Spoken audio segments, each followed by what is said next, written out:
You ask Tiger to solve. This deals with linear equations with one unknown. The final result is x equals 5/4. Let's solve it step by step. Simplify the expression. Simplify the arithmetic.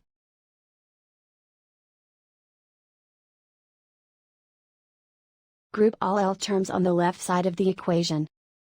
Subtract 7x from both sides. Group like terms. Simplify the arithmetic. Group like terms. Simplify the arithmetic.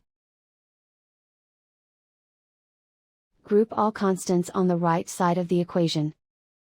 Subtract 7 from both sides. Simplify the arithmetic.